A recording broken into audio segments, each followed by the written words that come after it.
আসসালামু আলাইকুম সুপ্রিয় শিক্ষার্থী, আশা করছি সকলে ভালো এবং সুস্থ আছি। ডিফারেনশিয়াল জিওমেট্রি অর্থাৎ অন্তরক জ্যামিতি। এখন বিষয়টা হচ্ছে আজকের যে আলোচ্য বিষয়গুলো রয়েছে সেগুলো সম্পর্কে তো আমরা বিস্তারিতভাবে আলোচনা করবই। তার আগে আমরা জেনে নিব যে আজকের এই টিউটোরিয়াল তাদের জন্য। সুপ্রিয় শিক্ষার্থী, এই টিউটোরিয়ালটি স্পেশালি হচ্ছে যারা অনার্স তৃতীয় বর্ষে গণিত বিভাগে পড়াশোনা করে তাদের জন্য কিন্তু মেইনলি। কিন্তু আজকে যে বিষয়গুলো আলোচনা করব সেই বিষয়গুলো শুধু অনার্সের স্টুডেন্টদের ক্ষেত্রেই শুধু নয়, একই সাথে যারা সায়েন্সের স্টুডেন্ট, এসএসসি হতে পারে, এইচএসসি হতে পারে, তোমাদের সকলের জন্য মূলত আজকের এই ভিডিওটি। কেননা আজকে যদিও এটা অনার্স তৃতীয় বর্ষের একটা সাবজেক্টের একটা ক্লাস, কিন্তু আজকে যেহেতু আমরা ভেক্টরের আদ্যপান্ত অর্থাৎ ভেক্টরের প্রথম থেকে শেষ অবধি সকল বিষয়ে আলোচনা করব। তো আজকে মূলত ফার্স্ট পার্ট অর্থাৎ পার্ট হচ্ছে প্রথম পর্ব। সুপ্রিয় শিক্ষার্থী, আমরা বেসিক থেকে আলোচনা করার চেষ্টা করব, যাতে করে যেহেতু এই ভিডিও টিউটোরিয়ালটি এসএসসি, এইচএসসি এবং অনার্সে যারা ম্যাথ নিয়ে পড়াশোনা করে, এছাড়াও যারা ফিজিক্স নিয়ে পড়াশোনা করে, কেমিস্ট্রি নিয়ে পড়াশোনা করে, তাদের কিন্তু মেজর নন মেজর সাবজেক্ট রয়েছে। সেই হিসাবে কিন্তু আজকের টিউটোরিয়ালটি সকলের জন্য। যেহেতু আজকে আমরা ভেক্টরের নিয়ে আলোচনা করব, তো ভেক্টর তোমাদের সকল ক্লাসেই অন্তত রয়েছে, বিশেষ করে যারা সায়েন্স গ্রুপের স্টুডেন্ট তাদের ক্ষেত্রে মূলত রয়েছে। তো আমরা বিস্তারিতভাবে আলোচনা করব। আর যারা গণিত বিভাগে তৃতীয় বর্ষে পড়াশোনা করছো, ইনশাল্লাহ এখন থেকে তোমাদের ধারাবাহিকভাবে গণিত বিভাগের যে সাবজেক্টগুলো রয়েছে সেই সাবজেক্টগুলোর বিষয়ভিত্তিক, অধ্যায়ভিত্তিক এবং পার্ট ওয়াইজ প্রত্যেকটা বিষয় নিয়ে বিস্তারিতভাবে আলোচনা করে ভিডিও আপলোড করব ইনশাল্লাহ। সুপ্রিয় শিক্ষার্থী, তোমাদের সকলের সহযোগিতা এবং ভালো রেসপন্সের আশায় ব্যক্ত করে আজকে টিউটোরিয়ালটি আলোচনা শুরু করতে যাচ্ছি।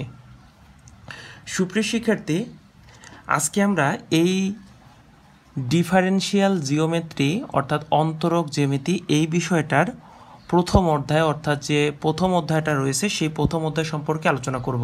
কোর্সটির প্রথম অধ্যায়টা হচ্ছে ভেক্টর, অর্থাৎ আমরা ভেক্টর সম্পর্কে এখন আমরা বিস্তারিত জানব। একেবারে বেসিক থেকে বিষয়গুলো জানতে হবে, কেননা এই বেসিকগুলো আমাদের পরবর্তী দ্বিতীয় এবং তৃতীয় অধ্যায়ে কিন্তু লাগবে। আর বলে রাখি, এখন যে বিষয়গুলো আলোচনা করব এগুলো তোমরা ইতিমধ্যে জানো, তারপরও আমি তোমাদের যেহেতু ধারাবাহিকভাবে প্রত্যেকটা বিষয়ের ভিডিও আপলোড করার প্রত্যয় নিয়ে মূলত ভিডিওগুলো তৈরি করা, যার কারণে মূলত এই অধ্যায়টা সম্পর্কে ভালো জ্ঞান রাখার জন্য মূলত আলোচনা করছি। সুপ্রিয় শিক্ষার্থী, তো প্রথমত হচ্ছে ভেক্টর যে বিষয়টা সেটা কি অ্যাকচুয়ালি, বা ভেক্টরটা কাকে বলে। এখানে কিন্তু দেওয়াই আছে যে কোনো ফিজিক্যাল পরিমাপকের যদি মান এবং দিক উভয় থাকে তবে তাকে ভেক্টর রাশি বা সংক্ষেপে ভেক্টর বলা হয়।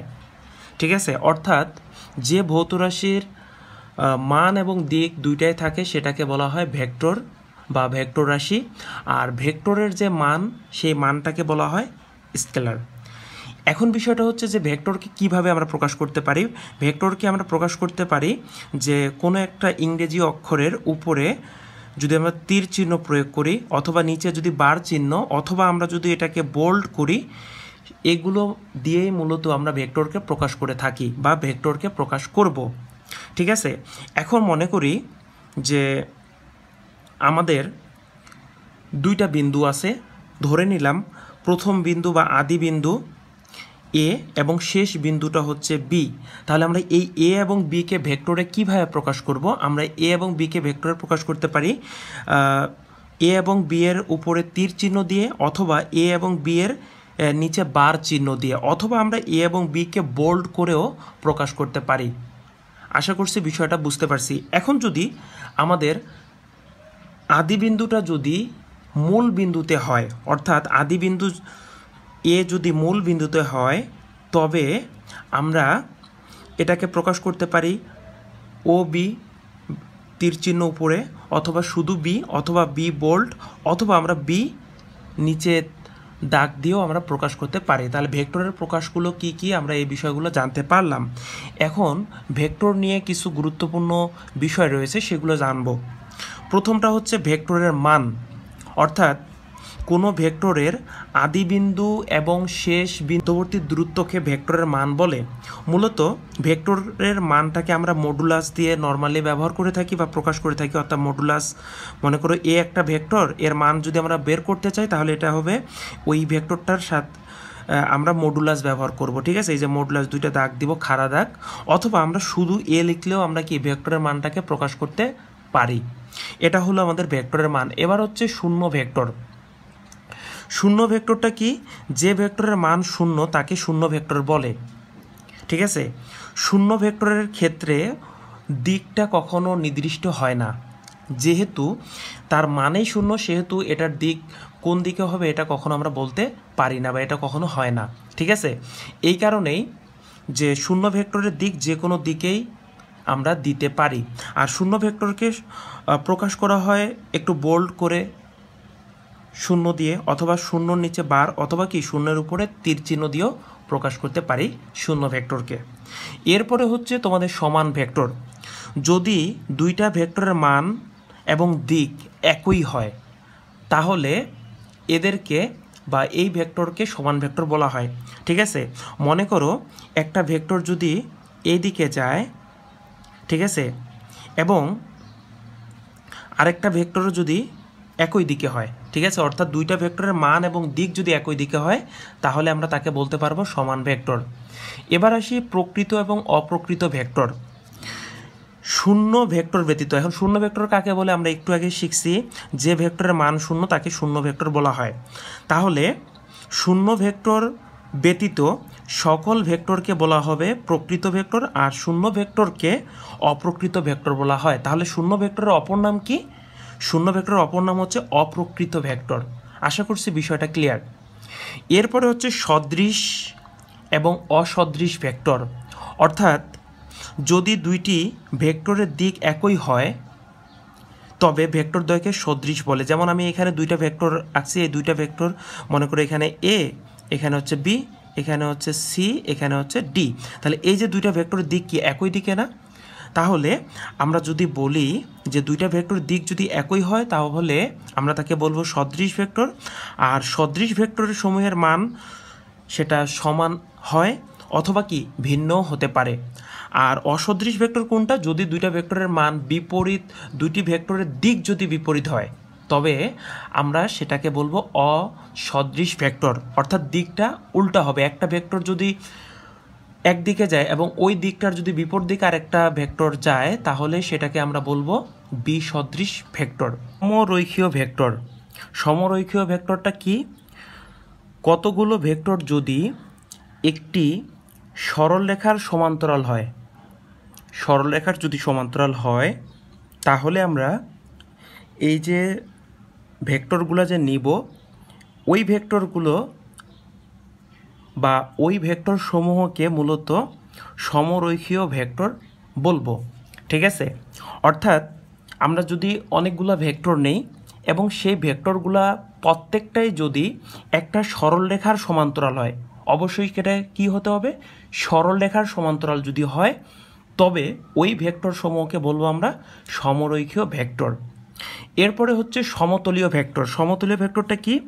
কতগুলো ভেক্টর যদি একটি সমতলের সমান্তরাল হয়, এতক্ষণে সরলরেখার সমান্তরাল ছিল, এখন যদি ওই ভেক্টরগুলো যদি সমতলের সমান্তরাল হয় তবে তাকে আমরা সমতলীয় ভেক্টর বলবো। স্বাধীন ভেক্টরটা কি? যদি কোনো ভেক্টরের সুবিধাজনকভাবে যে কোনো বিন্দুকে আদি বিন্দু হিসেবে বিবেচনা করা যায় তবে ওই ভেক্টরকে স্বাধীন ভেক্টর বলবো। অর্থাৎ এটার মানে হচ্ছে যদি আমরা আদি বিন্দুটা আমাদের ইচ্ছা মতো নিতে পারি তাহলে আমরা সেটাকে স্বাধীন ভেক্টর বলতে পারবো। আর একক ভেক্টরটা কি? যে ভেক্টরের মান এক তাকেই মূলত একক ভেক্টর বলা হয়। একক ভেক্টরকে মূলত আমরা কিভাবে প্রকাশ করতে পারি? আমরা একক ভেক্টরকে মূলত এ হ্যাট, অর্থাৎ যে আমরা যে এখানে টুপির মতো যে অংশটা দেখতে পাচ্ছি এটাকে হেড বলা হয়, ঠিক আছে? তাহলে এ হেড দ্বারা আমরা প্রকাশ করতে পারি। এখন যদি বিষয়টা হচ্ছে যদি একক ভেক্টরের মান যদি 1 না হয় তাহলে আমরা কাকে একক ভেক্টর বলবো? অর্থাৎ যে ভেক্টরটা দেওয়া থাকবে ওই ভেক্টরটাকে যদি তার মান দিয়ে ভাগ করি, তাহলে সেটা হবে কি আমাদের একক ভেক্টর। আশা করছি বিষয়টা বুঝতে পারছো। এবার হচ্ছে বিপরীত ভেক্টর। দুটি ভেক্টরের মানের গুণফল যদি 1 হয় তাহলে আমরা একটা অপরটাকে বিপরীত ভেক্টর বলতে পারি। অর্থাৎ দুইটা ভেক্টরের মান কিন্তু, ঠিক আছে, ওই মান দুইটা যদি আমরা গুণ করি, গুণ করার পর যদি 1 আসে তাহলে আমরা সেটাকে বলতে পারবো একটা অপরটার কি বিপরীত ভেক্টর। এরপর হচ্ছে অবস্থান ভেক্টর। অবস্থান ভেক্টরটা কি? আমরা যদি মূল বিন্দু ও এর সাপেক্ষে, মূল বিন্দুটা ধরে নিয়েছি ও এর সাপেক্ষে যদি অন্য একটি বিন্দু যদি পি হয় তাহলে পি এর অবস্থানকে আমরা ভেক্টর ওপি এর ভেক্টর দ্বারা নির্দেশ করতে পারি, বা আমরা ওপি তার উপর তীর চিহ্ন দিয়ে প্রকাশ করতে পারি। তাহলে আমরা বলবো যে ওপি ভেক্টরকে পি এর অবস্থান ভেক্টর বলা হয়। এরপরে হচ্ছে যোগাশ্রয়ী সমাবেশ। যোগাশ্রয়ী সমাবেশটা কি? যদি R vector, A vector, B vector, C vector, ঠিক আছে, এবং যদি এক্স ওয়াই জেড এগুলো যদি আমাদের স্কেলার রাশি হয় তাহলে আমরা আর ইকুয়ালস টু লিখতে পারি x a vector plus y b vector plus z c vector plus dot dot. যদি এরকম হয় তাহলে আমরা এই আরকে এ বি সি ভেক্টরের যোগাশ্রয়ী সমাবেশ বলতে পারবো, বা যোগাশ্রয়ী সমাবেশ বলা হয়। দুটি ভেক্টরের যোগ বা লব্ধি। এখন মনে করি দুইটি ভেক্টর হচ্ছে এ এবং বি। এখন এ এবং বি এর যোগফল বা লব্ধিটা ধরে নিলাম যে সি ভেক্টর একটা তৈরি করবে, ঠিক আছে? তাহলে আমরা এটাকে ধরে নিলাম আদিবিন্দু এবং বিটাকে ধরে নিলাম শেষ বিন্দু বা প্রান্তবিন্দু। এখন এই দুইটা বিষয়কে যদি আমরা এখন একটা চিত্রের সাহায্যে কল্পনা করি, মনে করো এই যে আমাদের আদিবিন্দু, ঠিক আছে? এই আদিবিন্দু এখান থেকে শুরু হইল, তাহলে আমাদের আদিবিন্দু এ থেকে শেষ বিন্দু এখানে। এবার এই শেষ বিন্দু থেকে আবার এখানে এটা শেষ বিন্দু আদিবিন্দু হয়ে গেল। এই আদিবিন্দুটা আবার শেষ বিন্দু অর্থাৎ বি ভেক্টর। এই দুইটা ভেক্টরের দিক কিন্তু একই, ঠিক আছে? অর্থাৎ এদিকে গেছে আবার এদিকে আসছে। আর সি ভেক্টরটা হচ্ছে কি ঠিক তার উল্টো দিকে, অর্থাৎ এ প্লাস বি, অর্থাৎ এ ভেক্টর এবং বি ভেক্টরের দিক হচ্ছে কি একই দিকে। তাহলে আমরা ওই দুটাকে কি করব? যোগ করব। তাহলে এ প্লাস বি সমান সমান হবে কি আমাদের সি ভেক্টর, অর্থাৎ সি ভেক্টর সমান সমান এ ভেক্টর যোগ বি ভেক্টর, ঠিক আছে? তাহলে আমাদের দুইটি ভেক্টরের যোগফল বা লব্ধিটাকে আমরা কিভাবে প্রকাশ করতে পারি? এ ভেক্টর যোগ বি ভেক্টর। এটাই হচ্ছে আমাদের দুটি ভেক্টরের যোগ বা লব্ধি। এখন ভেক্টর অ্যালজেব্রার কিছু বিধি আছে, সেই বিধিগুলো কি? যদি এ বি সি এগুলো ভেক্টর হয় এবং এক্স এবং ওয়াই যদি স্কেলার হয়। আচ্ছা, স্কেলারটা কি? স্কেলার রাশিটা হচ্ছে যার শুধু মান আছে কিন্তু দিক নেই, বা যে ভৌত রাশির শুধু মান আছে, বা যে ভৌত রাশিকে প্রকাশ করতে গেলে শুধু মান আছে কিন্তু দিক নেই, সেটাই মূলত হচ্ছে আমাদের স্কেলার রাশি, ঠিক আছে? তাহলে আমাদের এ বি সি হচ্ছে ভেক্টর এবং এক্স ওয়াই হচ্ছে স্কেলার। তাহলে প্রথম যে বিধিটা সেটা হচ্ছে কি যোগের বিনিময় বিধি, অর্থাৎ এ ভেক্টর যোগ বি ভেক্টর সমান সমান আমরা লিখতে পারি সমান সমান বি ভেক্টর যোগ এ ভেক্টর। এবার হচ্ছে 2 নম্বর বিধিটা হচ্ছে যোগের সহযোগী বিধি। এটা হচ্ছে এ ভেক্টর যোগ বি ভেক্টর যোগ সি ভেক্টর প্রথম ব্র্যাকেট দিয়ে ক্লোজ সমান সমান আমরা লিখতে পারবো এ ভেক্টর যোগ বি ভেক্টর প্রথম ব্র্যাকেট ক্লোজ প্লাস হচ্ছে সি ভেক্টর। 3 নম্বর বিধিটা হচ্ছে গুণনের বিনিময় বিধি, অর্থাৎ এক্স হচ্ছে আমাদের একটা স্কেলার রাশি, তাহলে এক্স ইন্টু বা গুণ এ ভেক্টর সমান সমান আমরা লিখতে পারি এ ভেক্টর গুণ এক্স। এরপরে হচ্ছে 4 নম্বর গুণনের সহযোগী বিধি।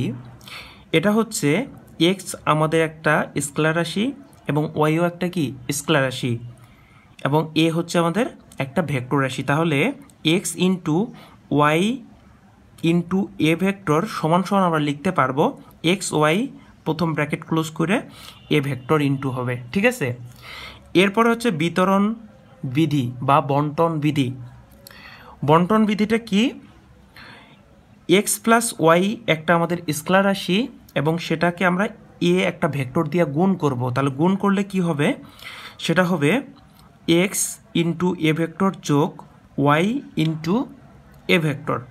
আবার যদি আমরা এখন ভেক্টর রাশিকে অর্থাৎ এ ভেক্টর যোগ বি ভেক্টরকে যদি আমরা স্কেলার রাশি দিয়ে গুণ করি তাহলে হবে এক্স ইন্টু এ ভেক্টর যোগ এক্স ইন্টু বি ভেক্টর। এগুলো হচ্ছে মূলত আমাদের কিছু বিধি, যে বিধিগুলো মূলত আমাদের ভেক্টরের ক্ষেত্রে কাজ করে। ঠিক আছে, এই বিষয়গুলো আমরা জানতে পারলাম। স্কেলার গুণন বা ডট গুণন। স্কেলার গুণন বা ডট গুণন, যদি আমাদের দুইটি ভেক্টর এ এবং বি হয় তাহলে এদের মধ্যবর্তী কোণ হবে থিটা। যেমন ধরো এই যে চিত্রে আমাদের এটা হচ্ছে এ ভেক্টর, এটা হচ্ছে আমাদের বি ভেক্টর, এদের মধ্যবর্তী কোণ হচ্ছে কি আমাদের থিটা। তাহলে আমাদের ডট গুণনটা হবে a vector dot b vector. ঠিক আছে, এটা হচ্ছে মূলত আমাদের প্রকাশ করার বিষয়টা যে a vector dot b vector, অর্থাৎ এটা দিয়ে আমরা মূলত স্কেলার গুণন বা ডট গুণনকে প্রকাশ করে থাকি। ঠিক আছে, এখানে একটা বিষয় গুরুত্বপূর্ণ যে অনেক সময় এ ভেক্টর ডট এ ভেক্টর এটাকে আমরা এ স্কোয়ার ভেক্টর দ্বারাও কি করতে পারি? প্রকাশ করতে পারি। ঠিক আছে, এটা মাথায় রাখতে হবে। আর আরেকটা বিষয় হচ্ছে সেটা হচ্ছে এ এবং বি যে দুইটা ভেক্টর এবং তাদের মধ্যবর্তী কোণ যে থিটা, এটা সবসময় এই শর্তটাকে মেনে চলবে। শর্তটা কি? জিরোর থেকে ছোট অথবা সমান হবে এবং কি পাইয়ের থেকে ছোট অথবা কি সমান হতে হবে এই থিটার মানটা। ঠিক আছে, এই শর্তটা যদি ফুলফিল করে তাহলে সেটা ডট গুণন বা স্কেলার গুণন হবে। এখন আমরা এই যে ডট গুণন যে শিখলাম, এই ডট গুণনের কিছু ধর্ম বা বৈশিষ্ট্য রয়েছে, সেগুলো সম্পর্কে আমরা এখন জানব। স্কেলার গুণনের কিছু ধর্ম, এক নাম্বারটা হচ্ছে যদি দুইটি ভেক্টর এ এবং বি হয় এবং এদের মধ্যবর্তী কোণ যদি থিটা হয় তাহলে থিটা সমান সমান হবে cos inverse A dot B divided by A ভেক্টরের মান এবং বি ভেক্টরের মান। ঠিক আছে, দুই নম্বর হচ্ছে এ এবং বি যদি দুইটা ভেক্টর হয় এবং ভেক্টরগুলো যদি পরস্পর লম্ব হয় বা লম্ব হবে তখন যখন এ এবং বি ভেক্টরের ডট গুণন যদি শূন্য হয় তাহলে সেটা লম্ব হবে, অর্থাৎ ডট গুণনের মান বা ডট গুণফল বা স্কেলার গুণফলের মান যদি শূন্য হয় তাহলে সেটা লম্ব হবে। এছাড়াও তিন নাম্বারটা হচ্ছে ডট প্রোডাক্ট বা ডট গুণন বিনিময় বিধি পালন করে, অর্থাৎ আমরা এ ডট বি সমান সমান আমরা জানি এ বি কস থিটা, তাহলে এটাকে আমরা লিখতে পারি বি এ কস থিটা অর্থাৎ বি ডট এ। এবার হচ্ছে চার নাম্বার যে ধর্মটা সেটা হচ্ছে বি বরাবর এ এর অর্থাৎ বি ভেক্টর বরাবর এ ভেক্টরের লম্ব অভিক্ষেপ সবসময় মনে রাখবে, যার বরাবর বের করতে বলবে সেটা সবসময় নিচে আসবে। অর্থাৎ বি ভেক্টর বরাবর এ ভেক্টর লম্ব অভিক্ষেপটা হচ্ছে a vector dot b vector divided by এই বি ভেক্টরের মান। এখানে ভুল হয়েছে, এখানে হবে এ ভেক্টর বরাবর বি ভেক্টরের লম্ব অভিক্ষেপ, যেহেতু এখানে ভুল লেখছে এটা হচ্ছে এ হবে এখানে, এখানে হবে বি, তাহলে যেহেতু এ বরাবর বলছে তাহলে এটা আমাদের কি হবে নিচে আসবে, আর উপরে কি বি ভেক্টর ডট ইন এ ভেক্টর অর্থাৎ B vector dot A vector divided by কি এ ভেক্টরের মান।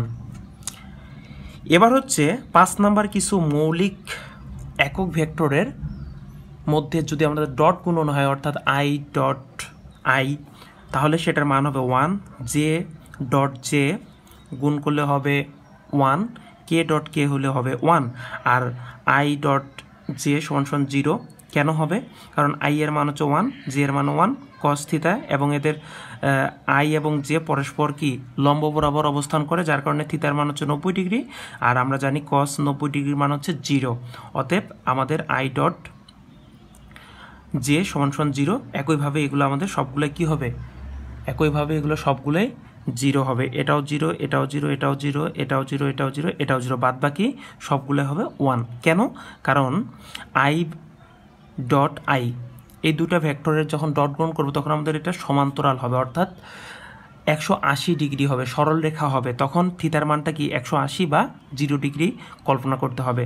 তাহলে আমরা জানি cos 0 মান কত 1, তাহলে 1 × 1 1 গুণ করলে কত হবে 1। ঠিক আছে, এবার আসি 6 নম্বর যে বিষয়টা হচ্ছে কার্তেশীয় পদ্ধতিতে ডট প্রোডাক্ট বা ডট গুণন। মনে করি এ ভেক্টর সমান এটা, বি ভেক্টর সমান এটা। তাহলে আমরা যদি এখন ডট গুণন করি তাহলে আমাদের ডট গুণনের ফলটা হবে আই এর সাথে আই এর সহগের গুণ, জে এর সাথে জে এর সহগের গুণ, কে এর সাথে কে এর সহগের গুণ। তাহলে আমাদের হবে a vector dot b vector সমান সমান a1 b1 plus a2 b2 plus a3 b3। ঠিক আছে, এটা হচ্ছে আমাদের যখন কার্তেশীয় অবস্থায় ডট প্রোডাক্ট হিসাব করব তখন। এবার আসি যে ভেক্টর গুণন বা ক্রস গুণন। এখন ধরে নিলাম আমাদের এই চিত্রটাতে খেয়াল করো, এ একটা ভেক্টর, বি একটা ভেক্টর এবং ওদের মধ্যবর্তী কোণ হচ্ছে কি থিটা, এবং এখানে আমরা একটা নর্ম রাখছি যেটা হচ্ছে আমাদের এন দ্বারা প্রকাশ করছি। ঠিক আছে, এখন বিষয়টা হচ্ছে যে আমাদের ডট গুণনের বিষয়টা তো বুঝলাম, এখন ক্রস গুণনের ক্ষেত্রে বা ভেক্টর গুণনের ক্ষেত্রে অবশ্যই থিতার মানটা 0 ডিগ্রির থেকে বড় হতে হবে বা সমান হতে হবে, অথবা 180 থেকে ছোট অথবা সমান হতে হবে। এই কন্ডিশনটা যেমন আমাদের ডট গুণনের ক্ষেত্রেও ছিল, ক্রস গুণনের ক্ষেত্রেও থাকবে। ঠিক আছে, আর মনে রাখবে যে এটাকে প্রকাশ করা হয় a vector cross b vector, এটা দ্বারা মূলত প্রকাশ করা হয়। A vector cross b vector সমান সমান n a b sine theta. এখানে মডুলাস অফ এ সমান হবে এ, মডুলাস অফ বি সমান হবে বি, এবং এনটা হচ্ছে ঘূর্ণায়মান ডানমুখী স্ক্রুর দিকমুখী একক ভেক্টর যা এ এবং বি এর উপর লম্ব। যেমন আমরা গত চিত্রটাতে দেখলাম, কিন্তু সেম এখানে এই চিত্রটা দেখো, এটা কিন্তু আমাদের লম্ব, এই এনটা হচ্ছে কি আমাদের লম্ব। ঠিক আছে, আরেকটা বিষয় হচ্ছে যে সবসময় মনে রাখবে এ ভেক্টর ক্রস বি ভেক্টরকে অনেক সময় আমরা এ ভেক্টর এই চিহ্নটা দিয়েও আমরা কি করতে পারি, প্রকাশ করতে পারি।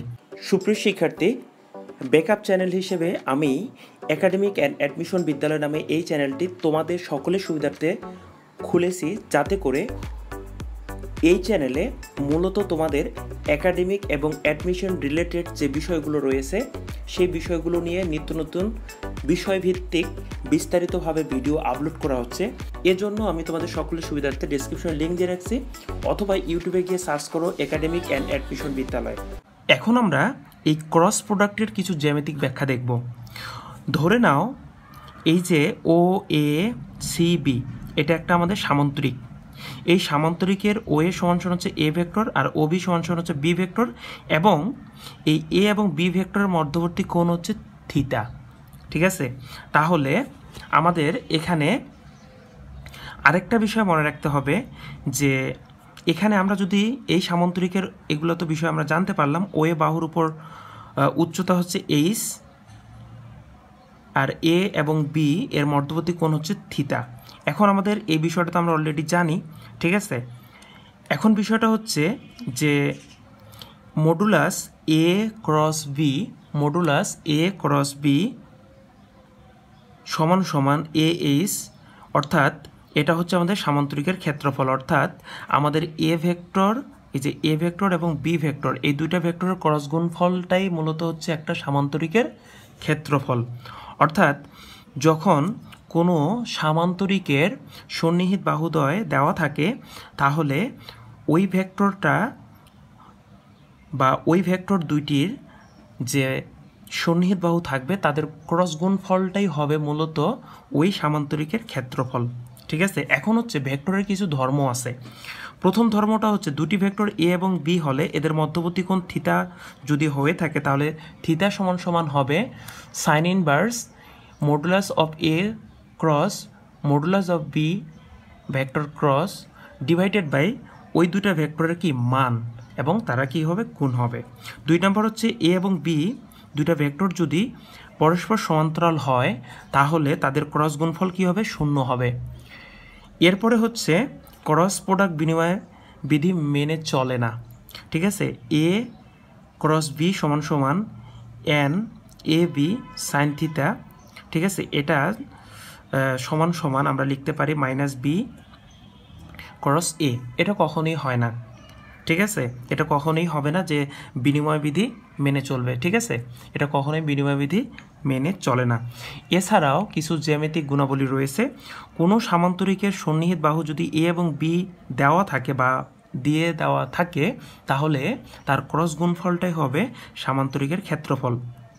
আর যদি এ এবং বি ভেক্টরদ্বয় দ্বারা যদি কোনো ত্রিভুজের যদি দুইটা বাহু নির্দেশ করে, তাহলে ত্রিভুজের ক্ষেত্রফলটা হবে হাফ ওই দুইটা ভেক্টরের ক্রস গুণফলের মডুলাস। ঠিক আছে, তাহলে সেটা তার হবে কি ক্ষেত্রফল। এখন বিষয়টা হচ্ছে, যদি কখনো কোনো সামান্তরিকের কর্ণ এ এবং বি হয়, তাহলে তার ক্ষেত্রফল হবে হাফ ওই দুইটা ভেক্টরের ক্রস গুণফলের মডুলাস। এটা হচ্ছে আমাদের এই জ্যামিতিক কিছু বৈশিষ্ট্য। এবার হচ্ছে মৌলিক একক ভেক্টরের ক্ষেত্রে ক্রস গুণফল, অর্থাৎ I cross I, J cross J, K cross কে সমান সমান কী হবে? 0 হবে। আচ্ছা, আর বাকি ক্ষেত্রে আই ক্রস জে সমান সমান কে হবে?